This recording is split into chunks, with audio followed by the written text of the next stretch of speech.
Sa Re Ga Ma Pa the next singing youth icon మహా auditions 15 నుండి 30 సంవత్సరాల మధ్య వయసు గల సింగర్స్ కి the next singing youth icon అయ్యే గోల్డెన్ ఛాన్స్.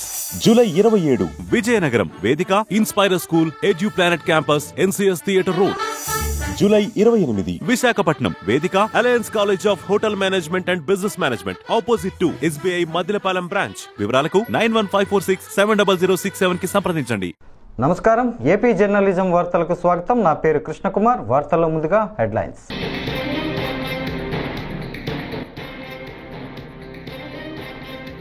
రాష్ట్రంలో మద్యం అక్రమాలపై సిఐడి విచారణకు ఆదేశిస్తున్నాం. అసెంబ్లీలో సీఎం చంద్రబాబు ప్రకటన.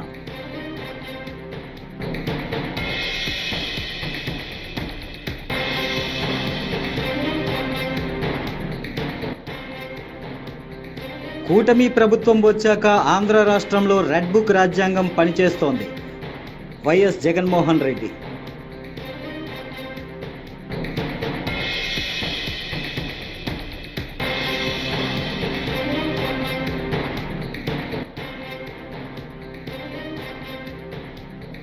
మద్యం విషయంలో లోతైన విచారణ జరగాలని డిప్యూటీ సీఎం పవన్ కళ్యాణ్ పేర్కొన్నారు.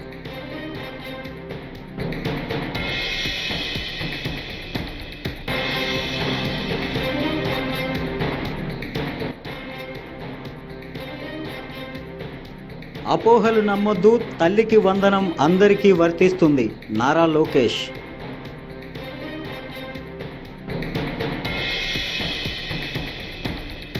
ఇక డీటెయిల్స్ చూస్తే, ఏపీ ముఖ్యమంత్రి చంద్రబాబు నేడు అసెంబ్లీలో మద్యం పాలసీపై శ్వేతపత్రం విడుదల చేసిన అనంతరం కీలక ప్రకటన చేశారు.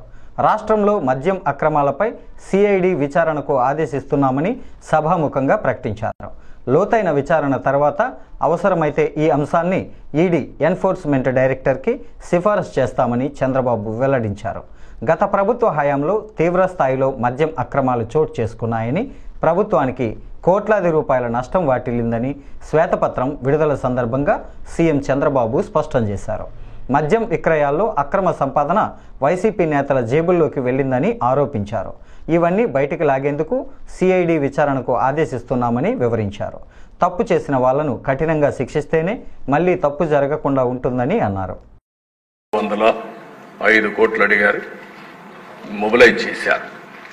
అదే మరి సిరీస్ 2 9.62%, సిరీస్ 3కి పోయే కొందికి ఎవడు రాలా.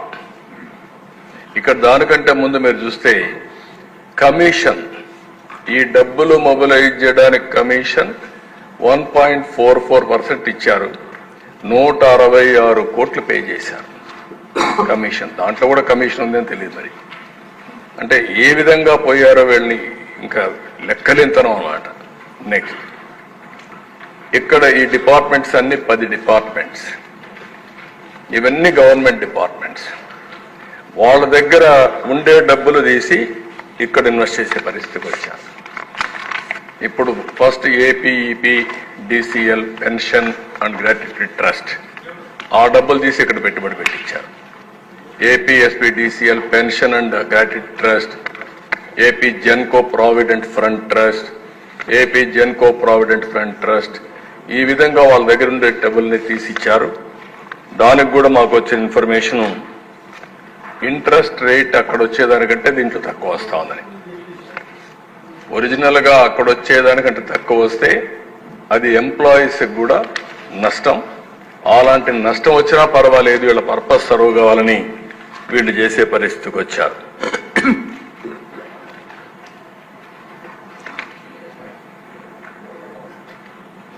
ఇప్పుడు ఉదాహరణకు ఇక్కడ వచ్చినప్పుడు ఏపీ ట్రాన్స్కో, ఏపీ జెన్కో 2268 కోట్లు ఇక్కడ ఇన్వెస్ట్ చేశారు అట్ ది రేట్ ఆఫ్ 8.5%. అదే వాళ్ళు బయట ఇన్వెస్ట్ చేస్తే బాండ్స్ అవన్నీ కూడా మార్కెట్ బాండ్స్ అవన్నీ ఇన్వెస్ట్ చేస్తే 9.62% వస్తుంది. అంటే దగ్గర 1.12% ఎక్కువ ఇంట్రెస్ట్ రేట్ వస్తుంది. బలవంతంగా టీడీపీ కూటమి ప్రభుత్వం అధికారంలోకి వచ్చాక ఆంధ్ర రాష్ట్రంలో ఇప్పుడు భారత రాజ్యాంగం కాకుండా రెడ్ బుక్ రాజ్యాంగం పనిచేస్తుందని, వైఎస్ఆర్సీపీని అనగదొక్కడమే లక్ష్యంగా యథేచ్ఛగా హత్యలు, దాడులు, ఆస్తుల విధ్వంసాలు, అత్యాచారాలను ప్రభుత్వం ప్రోత్సహిస్తోందని వైఎస్ఆర్ కాంగ్రెస్ పార్టీ అధినేత మాజీ ముఖ్యమంత్రి వైఎస్ జగన్మోహన్ రెడ్డి మండిపడ్డారు. Country we stand before and we question whether democracy is prevalent or not. In our state, the state of Andhra Pradesh, where the very word democracy means equitable justice. And today in the state of Andhra Pradesh, you have a scenario where equitable justice is denied, where democracy stands limping. That is the plight of affairs in Andhra Pradesh. You have a government in place where within 45 days of coming into power, you have a situation where more than 30 people have been murdered, where you have more than 300 people on whom you have assaults taken place, which led to attempt of murder, where you have more than 560 properties, private properties vandalized, where you have more than 490 government. AP assembly సమావేశాలు కొనసాగుతున్నాయి. Excise పై శ్వేతపత్రం విడుదల సందర్భంగా deputy CM Pawan Kalyan మాట్లాడుతూ మద్యంలో చాలా లోతైన విచారణ జరగాలని డిప్యూటీ సీఎం పవన్ కళ్యాణ్ పేర్కొన్నారు. ఎంతో దోపిడీ దీనిలో జరిగిందన్నారు. 15,000 కోట్లు కేంద్రం ఇస్తే ఆనందం వ్యక్తం చేశామని, అయితే రాష్ట్రంలో ఎన్నో వేల కోట్లు మద్యంలో దోపిడీ జరిగిందని, ఆ సొమ్ము వచ్చి ఉంటే ఎప్పుడో పోలవరం పూర్తయి ఉండేదన్నారు. ఇంత దోపిడీ చేసిన వారిని ఎట్టి పరిస్థితుల్లో వదలకూడదని అన్నారు. రాజకీయ కక్ష సాధింపు కాదని, తప్పు చేసిన వారికి శిక్ష పడి తీరాలని ముఖ్యమంత్రిని కోరుతున్నట్లు పవన్ పేర్కొన్నారు. పాలసీకి సంబంధించి గత 5 సంవత్సరాల్లో ఎలాంటి సమస్యలు ఉన్నాయి, ప్రజలు ఎలాంటి బాధలు పడ్డారు, ముఖ్యంగా ఇలా కల్తీ సారా తాగి, ఇలాంటి ఇలిసిట్ లిక్కర్ తాగి, వారి ప్రైవేట్ బ్రాండ్స్ తాగి ప్రజలు ఏ స్థాయికి వెళ్ళిపోయారు అనేది ప్రత్యక్షంగా నేను కూడా చాలా నా దగ్గరికి వచ్చి చాలా సమస్యలు చెప్పుకున్నారు ప్రజలు. ముఖ్యంగా గుంటూరు నుంచి ఒక బాధితురాలు వచ్చి భర్తను తీసుకొచ్చింది. భర్తను తీసుకొచ్చి నా భర్త నన్ను కొట్టేస్తున్నాడు, మీరు మాట్లాడండి, వీళ్ళు మందు తాగిని చెప్పి ఆవిడ పాపం బాధపడుతుంటే ఉన్న దెబ్బలు చూపించింది. భర్తను అడిగితే భర్త ఏమన్నాడంటే, నేను ఎప్పుడు ఇలా చేసేవాడిని కాదు, మందు తాగగానే నాకు అట్లా అయిపోతుంది, ఇది నర్వస్ డిజార్డర్ వచ్చేస్తుంది, న్యూరలాజికల్ డిజార్డర్ వచ్చేస్తుంది అనేది తర్వాత దీంట్లో తెలియదు అధ్యక్ష. ఊనే ఒకసారి అంటే ఇంకా విష్ణుకుమార్ రాజు గారు చెప్పినట్టుగా ఇది ఇంకా 3,000 కోట్లుగా చాలా లోతైన దోపిడీ జరిగింది. దీంట్లో లాస్ ఆఫ్ కన్సిడరబుల్ రెవెన్యూ దాదాపు 18,860 కోట్ల 51 లక్షలు అనేది ప్రాథమికంగా తేలింది. దీంట్లో అంటే ప్రజలకు కావాల్సిన డబ్బు, ప్రజలకి రావాల్సిన డబ్బు ఇవన్నీ కూడా ఎక్కడికి వెళ్ళిపోయినాయి. నిన్న ప్రధానమంత్రి గారు మనకి కేంద్రం బడ్జెట్ లో మనకి 15,000 కోట్లు ఇవ్వగానే ఇందాక గౌరవ ముఖ్యమంత్రి గారు చెప్పినట్టుగా మనం అందరం చాలా ఆనందపడ్డాం. దీంట్లోనే నిజంగా ఈ 15,000 చిల్లర కోట్లు మనకు వచ్చిందంటే అసలు క్యాపిటల్ కి ఇబ్బంది కూడా ఉండేది కాదు. పోలవరం చాలా వరకు అయిపోయాయి. ఇవన్నీ పక్కన పెడితే అధ్యక్ష నిన్న రివ్యూ చేస్తాం. ఆంధ్రప్రదేశ్కు సంబంధించి కేంద్ర బడ్జెట్లో రాజధాని అమరావతి నిర్మాణానికి 15,000 కోట్లు కేటాయించడాన్ని స్వాగతిస్తున్నామని సిపిఐ రాష్ట్ర కార్యదర్శి కె రామకృష్ణ అన్నారు. కేంద్ర బడ్జెట్పై ఆయన స్పందించారు. గత ప్రభుత్వం 3 రాజధానుల జపం చేయడంతో ఏ రాజధాని అభివృద్ధి కాకుండా పోయిందన్నారు. పోలవరం నిర్వాసితులకు ఇవ్వవలసిన దాదాపు 33,000 కోట్ల ప్యాకేజీకి తగు నిధులు కేటాయించాలని డిమాండ్ చేశారు. నిర్మలా సీతారామన్ గారు ప్రవేశపెట్టిన బడ్జెట్లో దేశవ్యాప్తంగా రాబోయే 5 ఏళ్లలో 4 కోట్ల మందికి ఉపాధి దొరుకుతామని చెప్పారు. కానీ గత 10 ఏళ్ల కాలంలో జరిగింది ఏమంటే వారి సంవత్సరం 2 కోట్ల మందికి ఉద్యోగాలు ఇస్తామని ఎక్కడా ఉద్యోగాలు ఇవ్వనందువల్ల ఇవాళ భారతదేశంలో రికార్డు స్థాయిలో అన్ఎంప్లాయ్మెంట్ ఉంది. దీనికి తోడు ఇప్పుడు మళ్ళీ 4 కోట్ల మందికి 5 ఏళ్లలో ఇస్తామంటే సంవత్సరానికి 80 లక్షల మందికి ఇస్తామని దాని అర్థం. కాబట్టి ఏమంటే ఇవాళ దానికి ప్రాధాన్యత ఇవ్వాలి, అధిక ధరల సమస్యకు ప్రాధాన్యత ఇవ్వాలి, ధరలు తగ్గించడానికి కూడా చర్యలు చేపట్టాలని చెప్పి కోరుతా ఉన్నాం. అదేవిధంగా మన ఆంధ్ర రాష్ట్రానికి సంబంధించి అమరావతికి 15,000 కోట్ల రూపాయలు కేటాయించారు. దానికి స్వాగతిస్తా ఉన్నాం. ఎందుకంటే గతంలో 3 రాజధానుల పేరుతో ఏ రాజధాని అభివృద్ధి కాకుండా అయిపోయింది. ఇప్పుడు అమరావతి రాజధానిగా రాష్ట్ర ప్రభుత్వం కూడా ముందుకు తీసుకోవడానికి ప్రయత్నిస్తున్న తరుణంలో కేంద్ర ప్రభుత్వం కేటాయించిన నిధులు ఉపయోగపడతాయని భావిస్తా ఉన్నాం. పోలవరం నిర్మాణం విషయంలో కూడా ఇవి నిర్వాసితుల సమస్యల గురించి పట్టించుకోకుండా, వారికి ఇవ్వాల్సిన కాంపెన్సేషన్ ఇవ్వకుండా మేము ప్రాజెక్టు పూర్తి చేస్తామంటే దానివల్ల ఎలాంటి ఉపయోగం లేదు. ఎందుకంటే నిర్వాసితులకు ఇవ్వాల్సిన కాంపోనెంట్ దాదాపు 30,000 కోట్ల రూపాయలు ఉన్న తరుణంలో దానికి ప్రాధాన్యత ఇవ్వాలని కోరుతున్నాం. అదేవిధంగా వెనుకబడిన ఉత్తరాంధ్ర, రాయలసీమ, ప్రకాశం జిల్లాలకు ప్యాకేజ్ పేరుతో గతంలో జిల్లాకు 50 కోట్ల రూపాయలు ఇచ్చారు. అది ఏ మూలకు సరిపడదు. తల్లికి వందనం పథకానికి విధి విధానాలను రూపొందిస్తున్నామని ఏపీ విద్యాశాఖ మంత్రి నారా లోకేష్ తెలిపారు. శాసన మండలిలో సభ్యులు అడిగిన పలు ప్రశ్నలకు ఆయన సమాధానమిచ్చారు. ఎంతమంది పిల్లలు ఉన్నా అందరికీ తల్లికి వందనం ఇస్తామని స్పష్టం చేశారు. ప్రభుత్వ, ప్రైవేటు బడుల విద్యార్థులందరికీ ఈ పథకాన్ని వర్తింపజేస్తామన్నారు. గత ప్రభుత్వ వైఫల్యంతో ప్రభుత్వ పాఠశాలల్లో 72,000 మంది విద్యార్థులు తగ్గారని చెప్పారు. ఇతర రాష్ట్రాల్లోని మంచి విధానాలపై అధ్యయనం చేస్తామని తెలిపారు. వచ్చే విద్యా సంవత్సరం నుంచి విద్యాశాఖలో మంచి విధానాలను అమలు చేస్తామన్నారు. మంత్రులందరితో కూడా మేము చర్చిస్తున్నాం. గతంలో జరిగిన లోటుపాట్లు జరగకూడదనేది మా లక్ష్యం.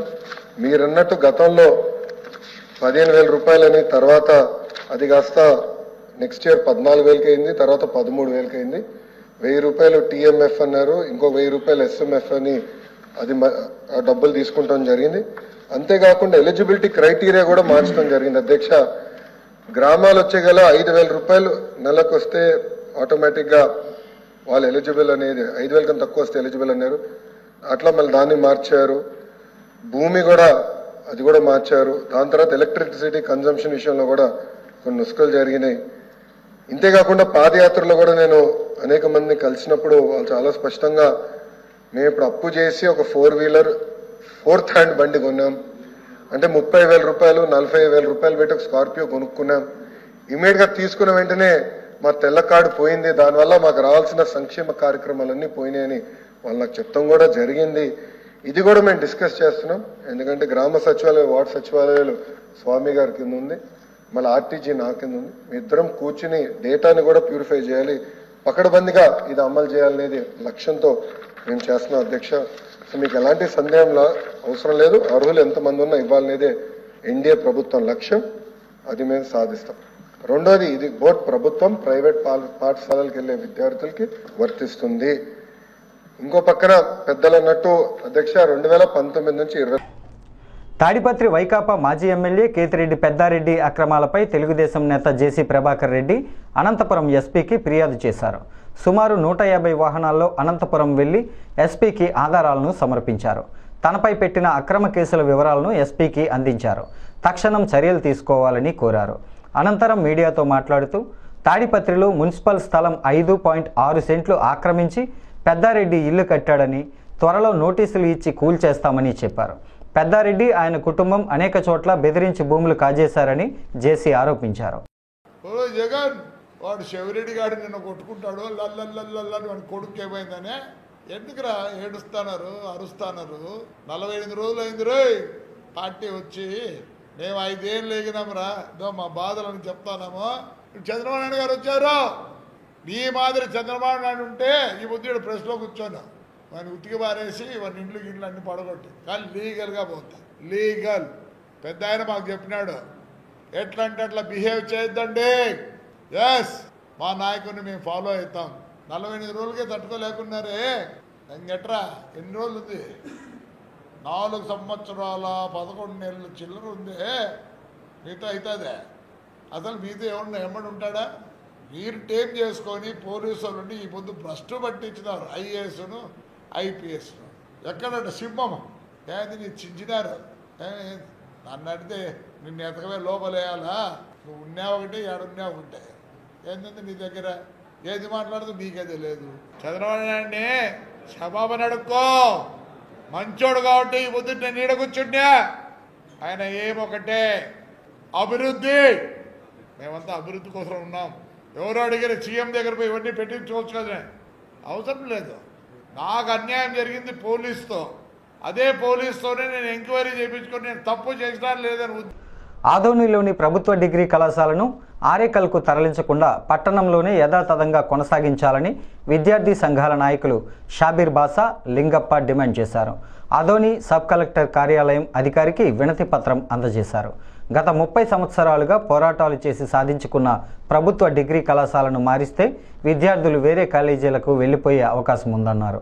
ఆదోని ప్రాంతంలో ఉన్నటువంటి ప్రభుత్వ డిగ్రీ కళాశాలను వైఎంకే పాఠశాలలోనే కొనసాగించాలా, షిఫ్టింగ్ ఆర్డర్ వచ్చాయని చెప్పి ఆరోపణలు వస్తున్న తరుణంలో గవర్నమెంట్ డిగ్రీ కళాశాలను ఆరేకల్లో ఉన్నటువంటి ఐటీఐ కళాశాలకు షిఫ్ట్ చేయడానికి ఇక్కడ ఉన్నటువంటి స్థానిక అధికారులు ప్రయత్నాలు చేస్తున్నారు. దాన్ని విద్యార్థి సంఘాలుగా మేము తీవ్రంగా ఖండిస్తున్నాం. ఎందుకంటే దాదాపు 15 కిలోమీటర్ల దూర ప్రాంతంలో ఉన్నటువంటి ఆ యొక్క ఆరేకల్ గ్రామానికి తరలిస్తే గ్రామీణ ప్రాంత విద్యార్థులు అక్కడ వెళ్ళడానికి సౌకర్యం లేదు. కాబట్టి ఇప్పుడు ఉన్నటువంటి అడ్మిషన్స్ కూడా సెకండ్ వెబ్ ఆప్షన్లో వేరే కళాశాలలకు పోయేటువంటి అవకాశం ఉంది. కాబట్టి స్థానికంగా ఉన్నటువంటి ప్రజాప్రతినిధులు, ప్రభుత్వ అధికారులు పేద బడుగు బలహీన వర్గ విద్యార్థులను దృష్టిలో ఉంచుకొని ఇప్పుడు ఎక్కడైతే బిల్డింగ్స్ లో ఉన్నారో అదే బిల్డింగ్ లోనే యథావిధిగా ప్రభుత్వ డిగ్రీ కళాశాల యొక్క క్లాసులు నిర్వహించాలి.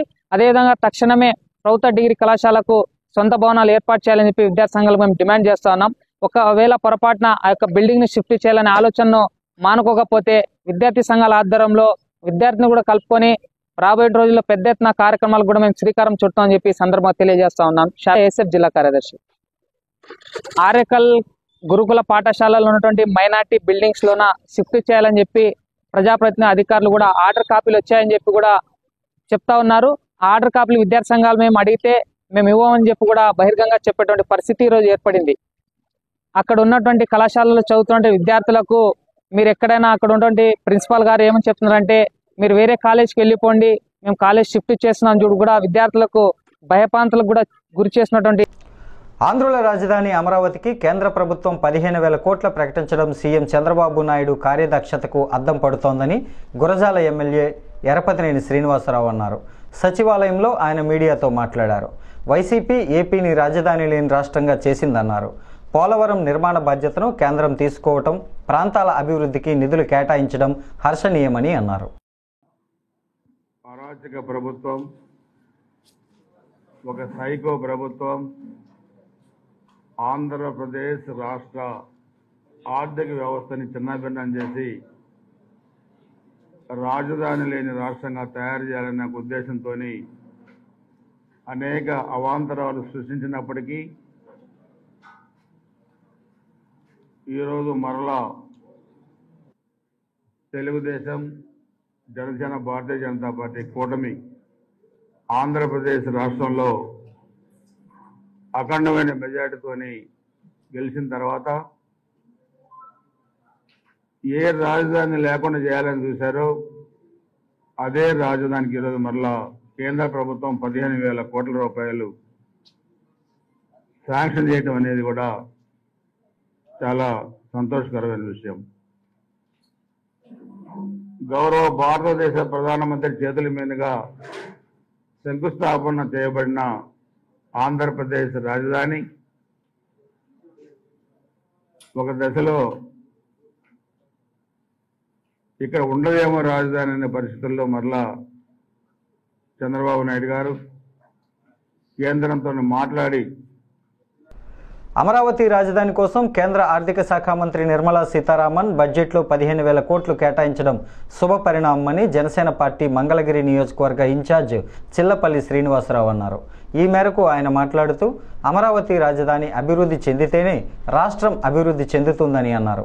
గతంలో వైసీపీ ప్రభుత్వం బటన్ నొక్కటమే పాలనగా సాగించిందని విమర్శించారు. అందరికీ నమస్కారం అండి. ఈ రోజున ఏదైతే కేంద్ర బడ్జెట్ మన ముందుకు వచ్చిందో నిజంగా చూస్తా ఉంటే మా అధ్యక్షుడు పవన్ కళ్యాణ్ గారు, అలాగే ఒక 40 సంవత్సరాల అనుభవం ఉన్నటువంటి చంద్రబాబు నాయుడు గారు జోడీకర్తంలో ఎంత సక్సెస్ అయ్యారనేది ఈ రోజు మనం చూస్తా ఉన్నాం.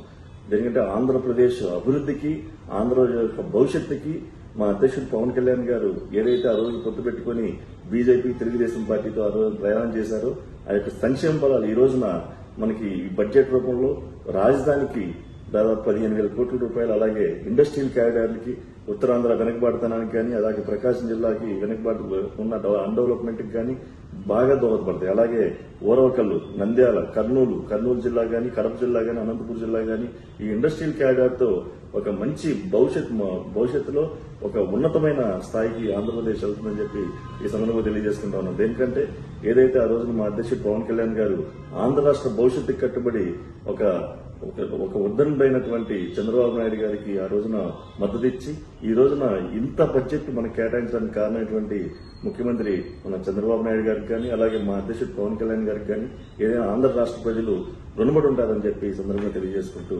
సెలవు తీసుకుంటాం. Thank you. శ్రీకాళహస్తిలో బుధవారం తెలుగుదేశం పార్టీ ప్రధాన కార్యదర్శి రెడ్డివారి గురవారెడ్డి విలేకరుల సమావేశం నిర్వహించారు. గురవారెడ్డి మాట్లాడుతూ ప్రతిపక్ష నాయకుడు మాజీ ముఖ్యమంత్రి గత ప్రభుత్వం చేసిన అవినీతి అరాచకాలకు ప్రజలు బుద్ధి చెప్పే విధంగా 11 సీట్లు ఇచ్చి వ్యతిరేకతను ప్రజలు చూపించారని తెలిపారు. 300 పంచాయతీని ప్రజల మీద దిద్దడానికి 5 ఏళ్ల పాటు పోలీసుల్ని వెంటబెట్టుకుని ఎలాంటి వికృత చేష్టలు చేశాడో దాని నిరసనల కోపంలో మరి ఈ రోజు ఏదో 36 మందిని చంపబడ్డారని, మరి అదేవిధంగా అదేదో ఇక్కడ శాంతి భద్రతల విరోధం కలిగిందని తను పరామర్శలకని వెళుతూ మరి పరామర్శ యాత్రల పేరుతో ప్రజల్లోకి వెళుతూ మరి పెద్ద ఎత్తున యొక్క అబద్ధ ప్రచారాన్ని, విష ప్రచారాన్ని ప్రజల్లో నింపి ఏ విధంగా కళ్ళబొల్లి మాటలు చెప్పి పబ్బం గడుపుకోవడానికి, ప్రజల మధ్య విద్వేషాలు రెచ్చగొట్టడానికి ప్రయత్నం చేస్తున్న సంగతి గత 25 రోజులుగా మనం మీడియాలో చూడడం జరిగింది. మరి వచ్చిన పెద్ద మనిషి అక్కడ పరామర్శ కాదు కదా, మరి వారు సంక్షేమ పథకాల గురించి తన హయాంలో జరిగిన వాటి గురించి చెప్పుకునే దౌర్భాగ్యహీన స్థితిలో ఈ జగన్మోహన్ రెడ్డి ఉన్నదాన్ని తీవ్రంగా తప్పుపడుతున్నాం. మరి దాని మీద గవర్నర్ని కలిసి రాష్ట్రపతి పాలనని కోరడం ఎంతవరకు సమంజసమని సూటిగా తెలుగుదేశం పార్టీ తరఫున ప్రజల పక్షాన ఆ యొక్క జగన్మోహన్ రెడ్డిని నిలదీస్తున్నాం. మరి ఈ రోజు తగుదునమ్మా అని దేశ రాజధాని ఢిల్లీకి వెళ్లి ఈ ప్రభుత్వం మీద నేను యుద్ధం ప్రకటిస్తాను, నిరసన తెలుపుతానని చెప్తున్న ఈ పెద్ద మనిషికి కొంత సిగ్గు ఎగ్గు సీము ఉందా అని సూటిగా ప్రశ్నిస్తున్నాం. ప్రజల కోసం, ప్రజా సమస్యల మీద చర్చించడానికి అసెంబ్లీ సమావేశాలు జరుగుతా ఉంటే శాసనసభ సభ్యుడిగా ఉండి సభను ఎగ్గొట్టి కోర్టు వాయిదాలు తప్పించుకోవడానికి కాకినాడ మున్సిపల్ కార్పొరేషన్ కమిషనర్గా భావన బుధవారం ఉదయం కాకినాడ కార్పొరేషన్ కార్యాలయంలోని కమిషనర్ ఛాంబర్లో బాధ్యతలు స్వీకరించారు. 2019వ బ్యాచ్కు చెందిన ఐఏఎస్ అధికారి అయిన ఆమె ఇప్పటి వరకు సహాయ కలెక్టర్గా కృష్ణా జిల్లాలో శిక్షణ పొందిన అనంతరం అల్లూరి జిల్లాకు జాయింట్ కలెక్టర్గా పనిచేశారు. ఆమెకు ప్రభుత్వం ఇటీవల జరిగిన బదిలీల్లో కాకినాడ కార్పొరేషన్ కమిషనర్గా బాధ్యతలు చేపట్టారు. I am IAS 2019 batch. I am coming from Haryana and I did my joint collector in ASR. Antakundu I was additional director in GSWS and before that I was sub collector in Parvatipuram and I did my ACUT in Krishna. I always wanted to work in urban development, so I feel so happy and elated today that I have joined as commissioner in Kakinada. Kakinada is culturally very rich and as I have been told and I am seeing also that it is a planned city. It is one of the 4 smart cities in Andhra Pradesh along with Vizag, Tirupati and Amravati. So my focus will be on the core comfortable things which make life in a city for a normal citizen comfortable and safe, which includes all the facilities starting from drinking water, sanitation, health, education, power, everything starting 360-degree view teeskoni. I'll try. My focus will be to make the city actually being considered as the model smart city, and if we get I really expect and I really hope that we will get lot of support from government also. After getting that kind of support, my focus will be to make Kakinada as #1 smart city, not in Andhra Pradesh only, but in entire country. With I am seeing very good team also here, and I expect that we all will work with extreme hard work and honesty and 100% dedication towards service of the country as well as the people. Okay. అధ్యక్ష అంటూ కోవూరు తొలి మహిళ MLA Vemireddy Prashanth Reddy అసెంబ్లీలో బుధవారం ప్రసంగించారు. కోవూరు ప్రజల తరపున తన గళాన్ని వినిపించారు. గత ప్రభుత్వ విధానాలను ఎండగడుతూ ల్యాండ్ టైటిలింగ్ యాక్ట్పై ధ్వజమెత్తారు. ముఖ్యమంత్రి నారా చంద్రబాబు నాయుడికి ఆశీర్వదించి అసెంబ్లీకి పంపిన కోవూరు ప్రజలకు కృతజ్ఞతలను తెలియజేశారు. కోవూరు నియోజకవర్గ సమస్యలను పరిష్కరించాలని అసెంబ్లీలో మాట్లాడారు. మొదటిసారిగా అసెంబ్లీలో ల్యాండ్ టైటిలింగ్ యాక్ట్ పై మాట్లాడే అవకాశం రావడం చాలా సంతోషం. వైసీపీ ప్రభుత్వం తీసుకొచ్చిన ల్యాండ్ టైటిలింగ్ యాక్ట్ అనేది భూ యజమానుల మెడకు ఉరితాడు లాంటిది. టైటిలింగ్ యాక్ట్ ప్రజల భూములు గుంజుకునేందుకు తెచ్చిన నల్ల చట్టం ల్యాండ్ టైటిలింగ్ చట్టం. ప్రజల భూములను రక్షించేది కాదు, భక్షించేదిగా ఉంది. అధ్యక్ష, దశాబ్దాలుగా తమకు జీవనాధారమై ప్రాణాతి ప్రాణంగా భావించే భూమి హక్కు భద్రతను గత పాలకులు పెనుముప్పు తేవడంతో రైతులు ఆందోళనతో అల్లాడిపోయారు. అదేవిధంగా అధ్యక్ష, ప్రజల పాసు పుస్తకాలపై ఇంకొకరు బొమ్మలేంటి? వారికి రైతులు కష్టపడి సంపాదించుకున్న పొలాలకు వారికి సంబంధం ఏంటి? గత పాలకుల స్వలాభం కోసం తీసుకొచ్చిన ఈ చట్టాన్ని ప్రజలపై రుద్దాలని చూశారు. రైతులకు ఒరిజినల్ పట్టా ఇవ్వకుండా కేవలం జెరాక్స్ డాక్యుమెంట్లు ఇవ్వడం ఏమిటి? అధ్యక్ష, అధికారుల చేతుల్లో ప్రజలు ఆస్తులను పెట్టడం దొంగకు తాళాలు ఇవ్వడమే. బాధితులు డివిజనల్, జిల్లా స్థాయి సివిల్ కోర్టులకు వెళ్లే అవకాశం లేదు. ఇది రాజ్యాంగం కల్పించిన హక్కును కాలురాయడమే.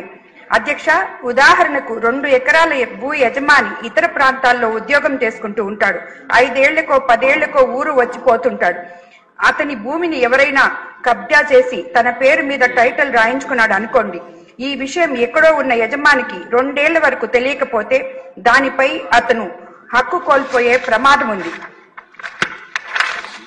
ఈ తరహాల ఇబ్బందుల పరిష్కారానికి ఇప్పటి వరకు కింది స్థాయి కోర్టులకు వెళ్లే అవకాశం లభించేది. ఇప్పుడు ఆ అవకాశం లేదు.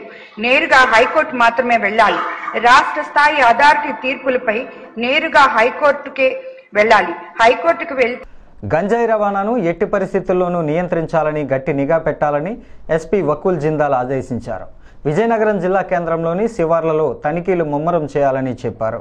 నగరంలోని 1 టౌన్ 2 టౌన్ పోలీస్ స్టేషన్లను ఆయన మంగళవారం ఆకస్మికంగా తనిఖీ చేశారు. అక్కడున్న వాహనాలపై ఆరా తీశారు. సైబర్ నేరాలపై ప్రజలను నిరంతరం అవగాహన సదస్సులు నిర్వహించాలన్నారు. తీసుకున్నాక ఈరోజు Vizianagaram 1 town and Vizianagaram 2 town police station visit చేయడం జరిగింది. విజయనగరం టౌన్లో ఎట్లాంటి క్రైమ్స్ జరుగుతున్నాయి, ఎట్లాంటి క్రైమ్ ఇష్యూస్ ఉన్నాయి, ఎట్లాంటి లా అండ్ ఆర్డర్ ఇష్యూస్ ఉన్నాయి, దాని మీద పరిశీలించడం జరిగింది. ఇక్కడ గాంజా ప్రాబ్లం ఒకటి ఎక్కువ ఉందని గుర్తించడం జరిగింది. అదేవిధంగా కొన్ని ఏరియాస్లో యాక్సిడెంట్స్ జరుగుతున్నాయి. ఇవన్నీ ఈ 2 ప్రాబ్లమ్స్ మీద మనం దాని మీద ఎలా కంట్రోల్ చేయగలము, దాని మీద ఒక ప్లాన్ తయారు చేసి రాబోయే రోజుల్లో అది ఇంప్లిమెంట్ చేయడం జరుగుతుంది. అదేవిధంగా ఈ స్టేషన్స్లో ఉన్న యూఐ కేసెస్, పీటీ కేసెస్ ఏమున్నాయి, రౌడీ షీటర్స్, సస్పెక్ట్ షీటర్స్ ఎవరు ఉన్నారు, వాళ్ళ మీద వాళ్ళ యాక్టివిటీస్ ఏమున్నాయి అన్ని దాని మీద పరిశీలించడం జరిగింది. అదేవిధంగా సిబ్బంది పనితీరు మీద కూడా పరిశీలించడం జరిగింది. సో రాబోయే రోజుల్లో ఈ క్రైమ్స్ మనం ఎలా తగ్గించాలి, అదేవిధంగా ఈ ప్రాపర్టీ క్రైమ్స్ కూడా ఈ టౌన్ కాబట్టి కొన్ని చోట్ల జరుగుతున్నాయి, అవి కూడా ఎలా కంట్రోల్ చేయాలని అన్ని దాని మీద పరిశీలించి రాబోయే రోజుల్లో ఎలా మనం క్రైమ్ తగ్గించాలని యాక్షన్ ప్లాన్ ఇంప్లిమెంట్ చేయడం జరుగుతుంది. ఈ వార్తలు ఇంతటితో సమాప్తం. తిరిగి మరో తాజా బులెటిన్లో మళ్ళీ కలుసుకుందాం. అంతవరకు సెలవు. నమస్కారం. Saregamapa the next singing youth icon మహా ఆడిషన్స్. 15 నుండి 30 సంవత్సరాల మధ్య వయసు గల సింగర్స్ కి the next singing youth icon అయ్యే గోల్డెన్ ఛాన్స్. జూలై 27 విజయనగరం వేదిక inspirer school, edu planet campus, NCS theatre road. July 28 Visakhapatnam వేదిక alliance college of hotel management and business management, opposite to SBI Madhilapalem branch. వివరాలకు 9154670067 కి సంప్రదించండి.